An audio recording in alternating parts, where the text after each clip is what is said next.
I give a fuck? Why do I give a fuck? Why do I try so hard? Why do I care so much? Welcome to Why Do I Give a Fuck? A cross-cultural conversation between myself, Diane Tate, and Johanna Thompson. In these times of great struggle and possible shift, we ask ourselves, why do we give a fuck about any of it? How does the lens we see the world through impact what we see? And what do we do about it? Hello. Hey, so good to see you. Good to see you. How are things on the Isle of Wood and Water? It's wonderful. It's paradise. It's coming back together. Yay. Slowly, going, but yes, it's coming back. Yeah. Good. People are recovering there. I know that, you hear so much about what happens right after a storm, and then everybody forgets, the world just moves on. So how are things? If the world is moving on, things are moving on here as well on the island. It's just not back where it was, and people are still in the middle of their struggle trying to get back to where it was. So, but people are going easy. It's like comfortable, slow. Good. But not all of the resorts are open. There's not as many people visiting just yet, but there is a flow of people coming back to the island. Folks need jobs. Roads still need to be fixed. I still haven't gone over to the side of the island that was most devastated. Montego Bay in the area that I live in is pretty. It seems pretty normal in this way. Gotcha. I don't know if I ever heard was there intense loss of life on the island, or was it mostly destruction of property? Lots of destruction of property, but then also lots of loss of life. And I don't know the actual numbers of that, because it's not like I was off the island so long to not know the local news are. But for people that were in the more remote areas, there's still disconnection there. So there's still no lights in those areas. There's still roads that are like messed up and bad. I know that the military and the law enforcement here are going to different communities to do a surveillance of what's going on. Like my really good friend who lives up in Betheltown is one area that was pretty intensely devastated.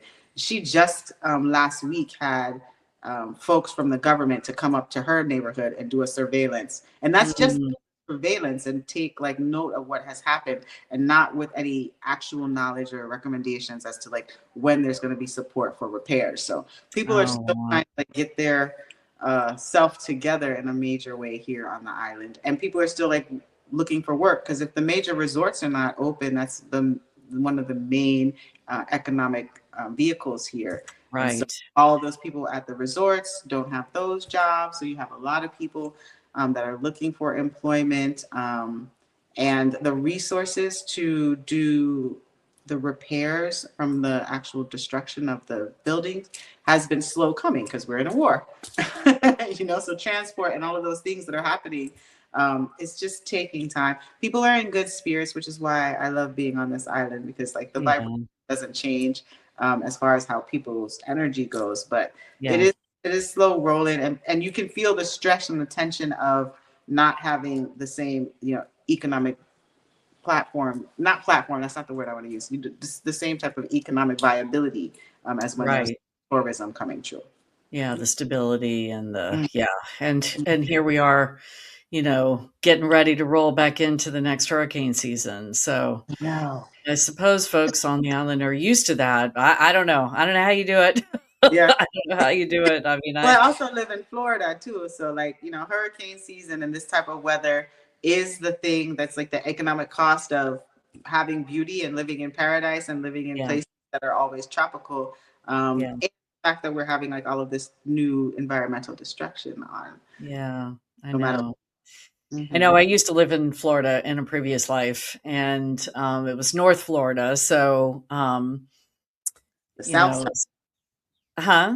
The South. North Florida is the South still. Oh, okay. The South. Okay. Well, I have lived in the South almost my entire life. The only time that I was not in the South, we've talked about in previous episodes, was my 5 years, 6 years in Colorado for a hot minute.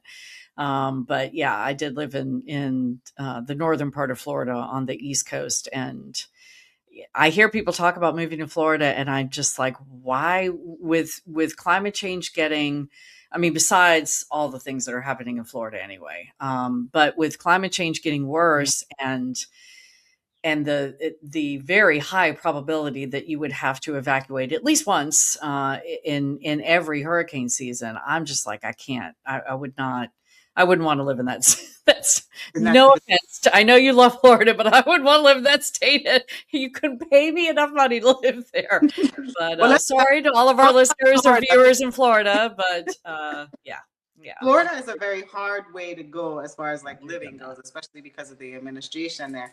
So I love the tropics, and that is why I choose places that are warm, and I choose places where there's water so that I can see Yamaya every morning. I choose that. But if Florida was situated differently, or if California was more cost effective, those would be places that I would consider being that give you that kind of comfort, tropical way of living. Yeah.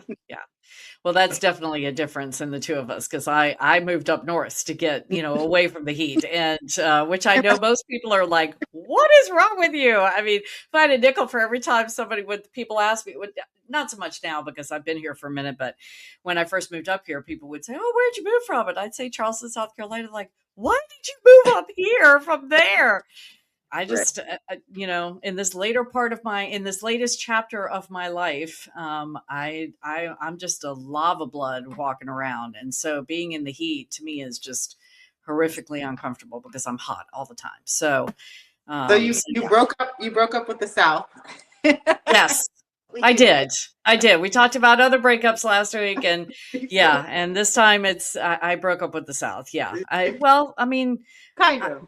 I'm 58 years old, and I lived there the majority of my life, except for 5 years. I was in the South in some iteration, shape, or form, and I'm very happy to be out of it for sure. I go back there to visit, and every time I leave, I'm like, how can I get out of here fast enough? So sorry to all of our listeners in the South. I know it appeals to a lot of people, but it's not appealing to me anymore.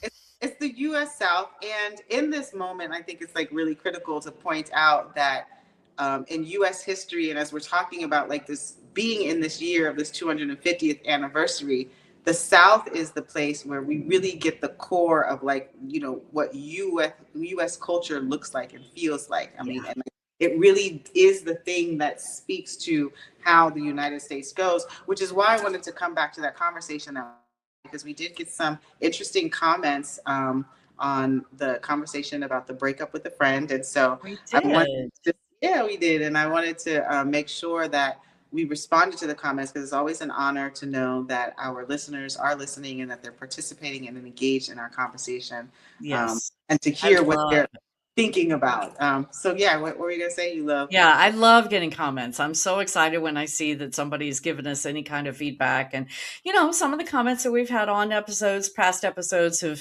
have been, been a little sus. I know that sometimes people just go on in the what do we call them, keyboard warriors, where they just will say whatever, all over the place. All human decorum just goes right out the window when you're typing into an anonymous oblivion. And so yeah, some stuff has not been that kind, but yeah, we did the episode on the friend breakup, and we got some feedback on that particular show that I thought was really interesting, and I shared it with you, and I know that part of the comment, the person gave feedback about how I believe they identified as a Black woman, and they said that they had these kinds of conversations with white friends before, and what was one of the things that I thought was so interesting was she said that she never really considered how that breakup might have landed on the white person that she had broken up with. And I thought that was really, I love that she was thinking about that. And I appreciated that. Yeah, I definitely appreciated that. And a point of the conversation, I had some additional conversations about the episode. And one of the conversations was that there's so many important things that are going on in this world right now. Why are we having a discussion about, social relationships and intimacies where people are breaking up with each other? And one of the things that was critical, I think, that in both of us having this conversation is to model what it looks like to be able to speak into something that is bothering you. That's number one. Two, the part of it is to the point of the person who did offer the comment about not being able to, or not having thought about the impact on the other person. If we can model ways of extending the way that we are thinking about our relationships and everything like that, then it is helpful. It is helpful for us to make sure that we're repairing our relationships and also healing ourselves through things. And I just want to say, just plain out, if there are a number of people that are having this type of experience where there is some type of a breakup with a friend and there is some type of an impact, and that impact is not resolved or worked through, then you have a whole lot of angry people that are walking around and not doing the good work that we need to do in this moment to be united front. If white women are uncomfortable because they're having breakups with their Black friends, then it's less likely that they're going to want to stand on the front lines in the way that we need people to be standing on the front lines, especially when we're having our administration playing tricks on us in the way that we saw at the correspondence dinner. We all need to be kind of aligned and have our opportunity to be able to communicate with each other, to talk about our impacts with each other, to understand some of the issues and concerns that we want to work through, so that when the bigger things come up, we can work through them in a more effective way. Yeah, I agree. And I started thinking about when you shared that feedback with me that a person expressed to you, why are you talking about this stuff? This isn't important. There's so many other things. Yes. And I feel like we can't lose sight of the micro because we're so focused on the macro. And what I mean by that is that, I'm wearing my keffiyeh as I do every day. Palestine is always in my heart. I had a dialogue with a father that lives in Palestine that I manage fundraising campaigns for him. And after that money is raised, I send him money every week. And so he and I were communicating just before you and I got on, and he brings that connection to what's happening on the ground. He tells me how he and his family are faring, and whether or not the tent that they've been staying in is still standing based on when they had the rains and lots of storms a few months ago. Every day he was just like, the tent's barely standing. We woke up in 5 inches of water this morning, and all of those things. Yes, all of that macro stuff is happening, and the micro stuff is also still happening. And I'll just speak about myself. If I stay focused in all that's happening out in the world, I have a really hard time being where my feet are, as I used to say to my daughter all the time. And so, yeah, when you brought that up about that feedback that you got and how I feel like, I wonder if the US in particular has a hard time, and maybe other areas of the world and other cultures do as well, can't focus on more than one thing at a time, and so, yeah, that's what came up for me when you shared that feedback. Yeah, no, I'm curious as to how many other people saw the utility in modeling how you work through something, especially thinking about when there is like a discomfort in bringing up curiosities that you might have in community people that have diverse backgrounds and experiences. Another point that was brought up, and I'm so thankful that the person who made the comment spoken to my use of Black female rather than Black woman, and why can't we use Black women? And I really wanted to speak into that comment first and foremost to say I had not even thought about the use of the language Black female. And I use that language. This is not an excuse. It's the way that I use my language and the way that I talk, because I'm writing a lot of grants. And when you're writing that and they ask you to do the data, you write Black female, Oh, right. So I think that is in my mind, but that's not the excuse. What was appropriate was what the person in the comment was alluding to. And when I am using that terminology in speaking and I'm saying a Black female, it does reduce it down to a very biological and lack of relationship having Mm. um, acknowledgement of being of dignity for Black women. And Mm-hmm. so thank you for that correction and pulling and calling me in on that, and to recognize that if we are not acknowledging Black women as women, then we don't see them as women. We see them as females. We see them as something biological. We don't see them as being able to hold the dignity or the respect that is necessary that comes along with humanity. Mm-hmm.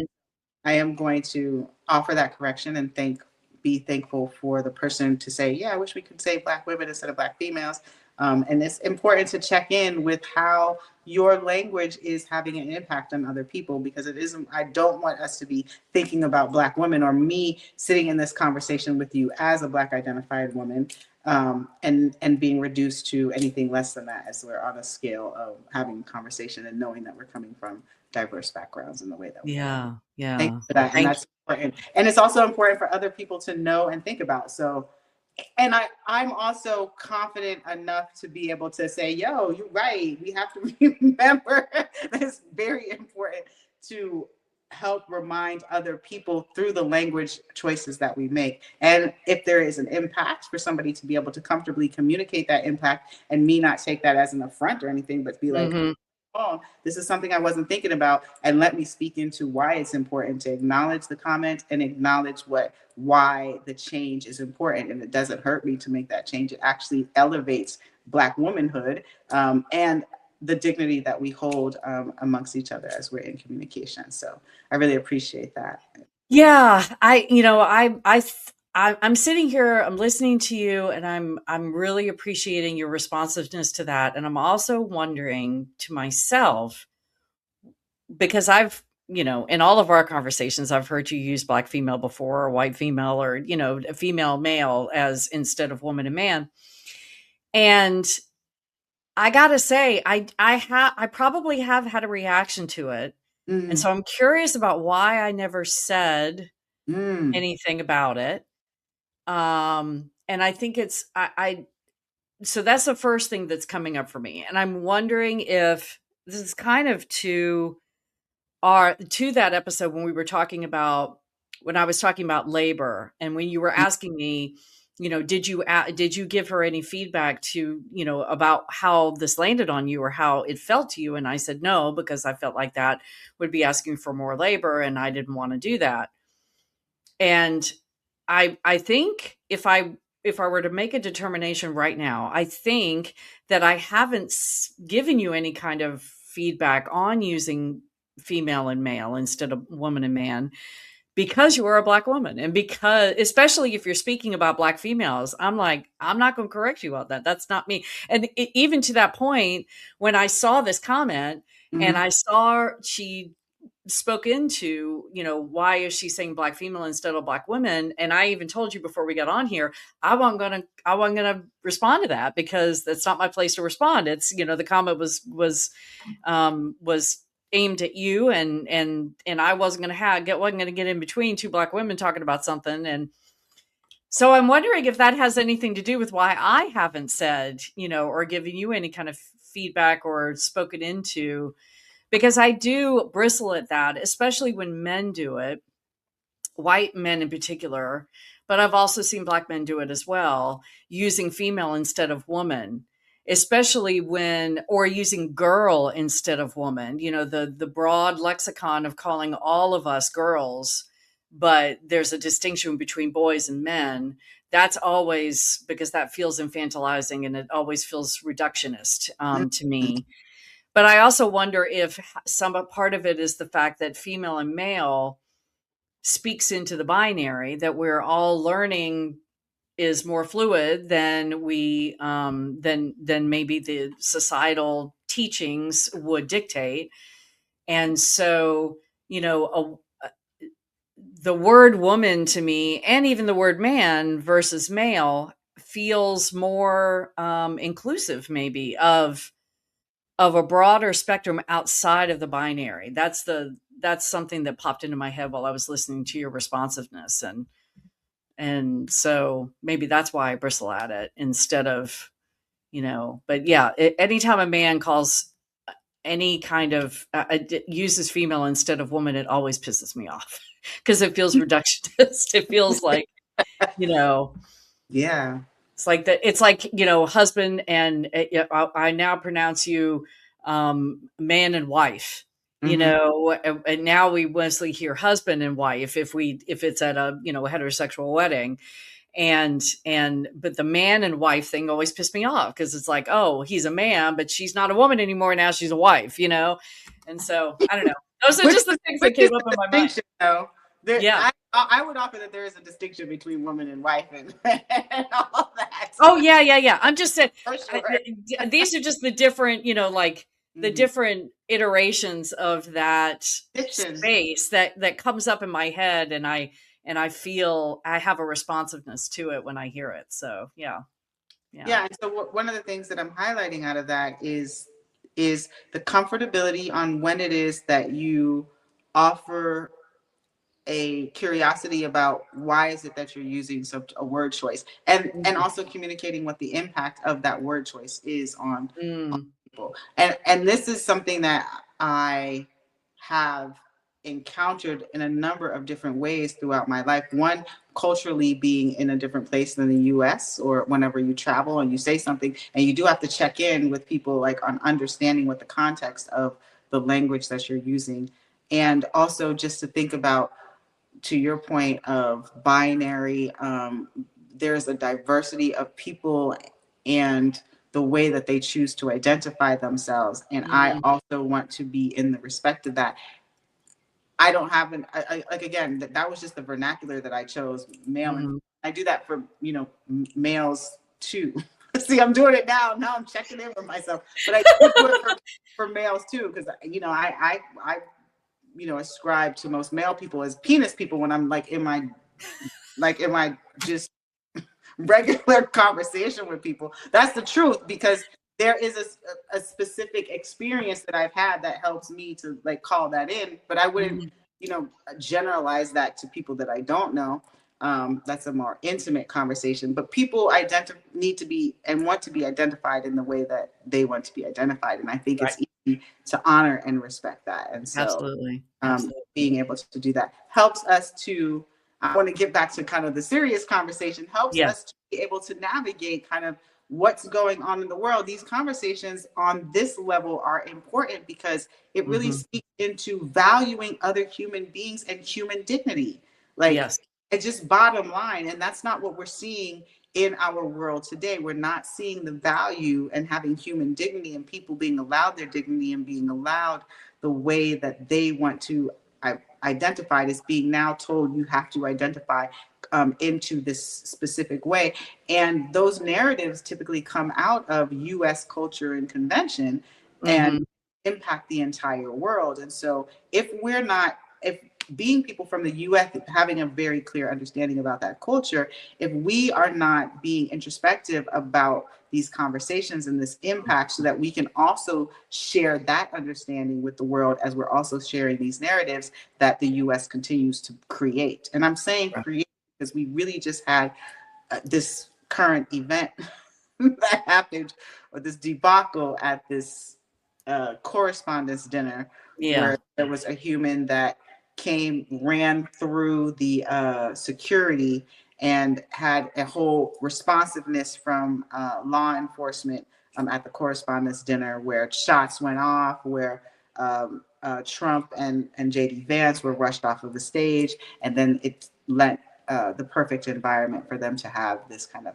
post conference about how wonderful our law enforcement responded to a threat, and now the reason why we're spending all this money on increasing our surveillance and our protections. And I just found it ridiculously fascinating. I also, the language of the press conference, it actually brought me into tears, because what I was seeing, to your point earlier, is a modeling of exactly what they've done in Palestine, as far as trying to kind of over surveil and try to criminalize and increase government's occupation of our lives. That's the only thing I can think about the words of it. And then also, when you do that, have that over surveillance and over criminalization, you have more opportunities to put more people in jail, and then more people in jail turns us back into our slave economy, because then we know that they're doing all the thing with the convict leasing, and you lose all your rights, but you still have to produce out of those systems. And so I was really disheartened by the way that US is still continuing to build narrative, but they're doing it so blatantly, so ridiculously, and treating us as if we would not be able to see how clearly they are setting up this kind of like debauchery of our autonomy and our rights. Yeah. I was reading something right before we got on this recording about, in responsiveness to the supposed assassination attempt of Trump last night, or not last night, but just recently over the weekend. And they were talking about how, and I apologize to the content creator that posted this on the socials, because I didn't write down who shared it, so I don't have that ability to bring up their name and give them credit. But I thought it was a fascinating take on it, because they were in DC at a different dinner. There apparently there's another dinner that happens at the same time as the correspondence dinner, as a kind of response and rebut to more independent. So it's attended by more independent media sources and reporters and outlets than the White House Correspondents' Dinner, which is now just the corporate media that's been bought by this administration's followers and donors. And so this person who was relating the story was in DC, just not very far away from where the White House Correspondents' Dinner was happening. So they were having responsiveness to what happened in the city. This is to your point of creating these narratives and these storylines and the storytelling through a manufactured, it's all manufactured consent, right? So a manufactured experience of, oh my God, the president is, somebody's tried to assassinate the president again. And they were relaying that the entire city was locked down tight. I mean, there were no roads where you could move. They shut down the entire city in responsiveness to that. There were corridors that people were allowed to move in. But first of all, they were all told they had to shelter in place in the entire city. It wasn't just in a 2-block radius of where the thing was, but it was the whole city.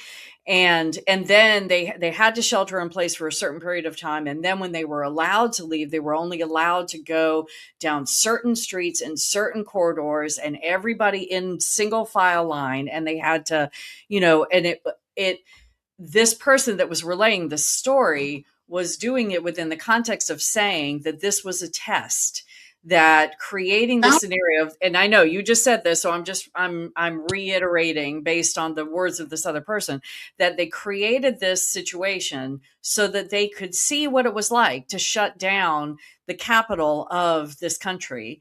And in a way to make, all of the residents of that and anybody that was within the radius of the city subject to a complete restricting of their movement and their ability to move. And so when I read that, and based on what I had already seen lots of people saying, and, I said it right off the rip, as soon as I knew that it had supposedly happened, I was like, it's fake. It's all been fake. Every assassination attempt that's happened on him has been fake. Even the one where his ear got nicked, it was fake. So but then I've seen the videos of what's happening inside the room, and it's all fake. He's not even, he doesn't even respond. He doesn't respond. The people are pretty much sitting in a chair. If somebody runs into a room and shots are popped off, and it wasn't the assailant that, from the video, it wasn't the person just ran past the guards. They didn't run he did shoot he did shoot because one of the guards got shot. I mean, he had a vest on, so he didn't get injured, but the guard got shot by I believe by the person. Cole Allen is his name. Yeah. Yeah, Right. but I mean, nobody was hurt, but he never left the lobby, right? He never got into We never got into where the the room lobby. was, where anybody was. Right, right. And No, yeah, did you see the video of the old guy sitting there eating his dinner while people are crouched under the tables? He didn't even stop eating. It's like clearly this. there was so much about that. First of all, the fact that somebody could run through that type of Security. security in Yeah, the way that they ran through, the yeah, responsiveness in the room when a real threat happens is, there would be some type of difference than people kind of sitting at their tables like, oh, what's going on? This is so I mean, interesting. yes, we're desensitized. I will grant you that. We are greatly desensitized to So shots happening outside of the room that we're in. But yeah, yeah, yeah, but I mean the level of threat, and then the language that they used in the press conference afterwards. It's just yeah. like always like these dog whistle Oh, choice yeah. of words that are using again to dehumanize people, to the earlier part of what we were talking about during this Right, episode. right. Like dehumanizing people, creating a cause for wanting to put more economy into weaponry and over surveillance and all of the things that we know they're building up through technology. And then also this kind of test run, a model of what they've already done in Palestine. And I have not been to Palestine, but I've gone through enough simulations in the US of what people have experienced there that when I hear these things, I'm like, this is literally what I've been told is the way that people who look more like me are experiencing over on that side of the world.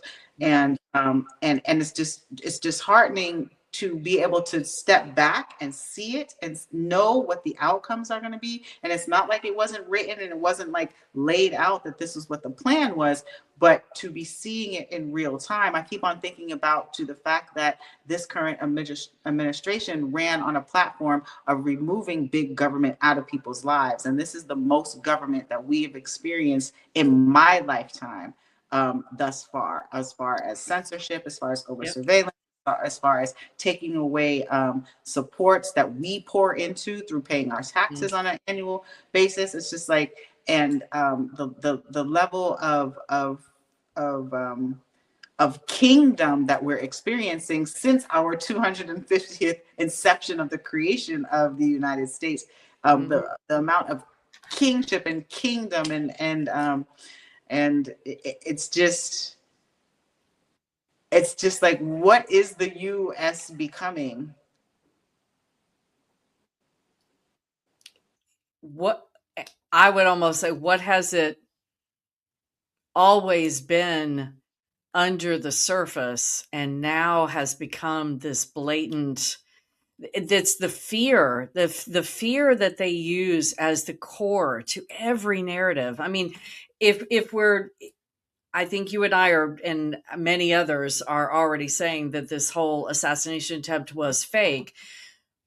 And it's all about fear. It's all about making people so terrified of what is possible that they believe that we will just say, yes, please, shut down all of our cities, make it impossible for us to move after dark, create curfews so that we can all stay safe in our home. I mean, the idiocy behind that thought process is so frustrating to me because and as a people in on US soil, the folks that live here in our within the boundaries of this country we have to find a way to, we have to say this is not okay. We have to be as vocal and as outwardly facing as we can be, which then circles me back to some of the feedback that we had about the breakup episode, because I think you had an interesting you had an interesting take on it, that if white people in particular can't figure out how to process our fears and our feelings around, someone that we thought we were in friendship with who doesn't know, no longer wants to be friends with us, if we can bottle that up and don't know how to process it, and it creates these opportunities, and why we're the ones that need to be in the streets standing up to this and saying this is not okay, because we're the ones that have always experienced the level of safety above and beyond anybody that didn't look like us. So I don't know where I'm going with that. It just feels like, I know, I'm talking in circles, Well, but yeah, I mean, I understand that for somebody looking outside of whiteness, losing that position of power where there's always a consistent amount of safety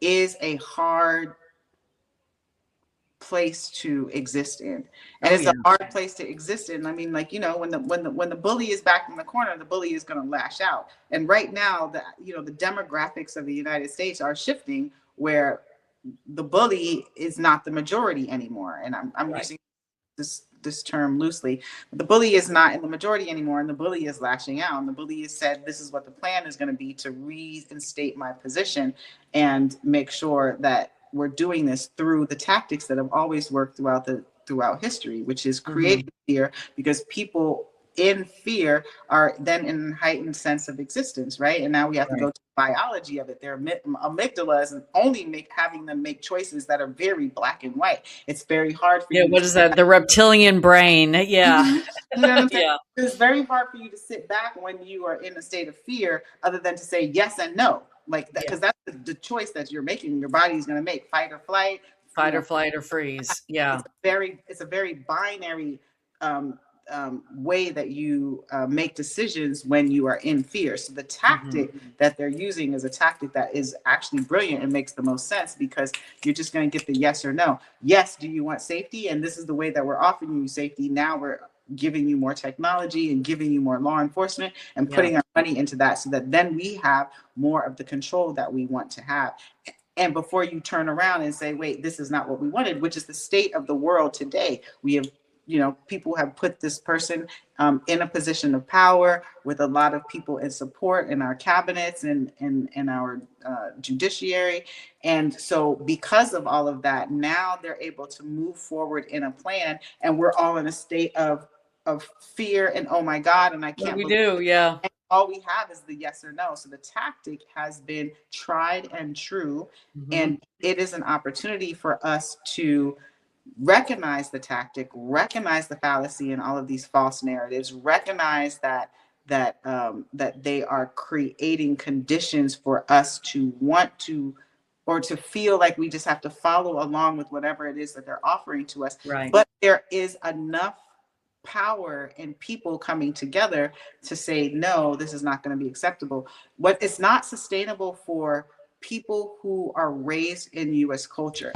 The way that our administration is doing this is not sustainable. Even though this is being pushed forward, taking away people who are used to having freedom and right, taking away their freedom and right is not sustainable. It's not going to work. Attacking people who don't recognize your position of power, in the case of Iran and stuff like that, it's not going to work. So what worked for the bullies in the past, because there's more communication, because there's more technology, because there's more truth beyond these fake narratives that they're pushing, this is not a sustainable model for what we exist in today. Yeah. Well, I really appreciate this conversation, and I appreciate the responsiveness that folks have come into our comments section on YouTube and have shared with us how whatever they've heard on any given episode has impacted them. And I want to take just a quick moment to say to folks, because we actually have, it's interesting because we do an audio version of this that goes on all of the platforms that people get their audio podcasts from, Apple Podcasts and Podbean and Spotify, which we're not supposed to be doing that anymore. And, but they can't do comments. They can't comment in those platforms. And so I want to invite people who like to listen to and if they have access. So, it's very interesting. We have a very different, just talking about our listenership, we have a very different look to our listenership on the audio platforms than we do in YouTube.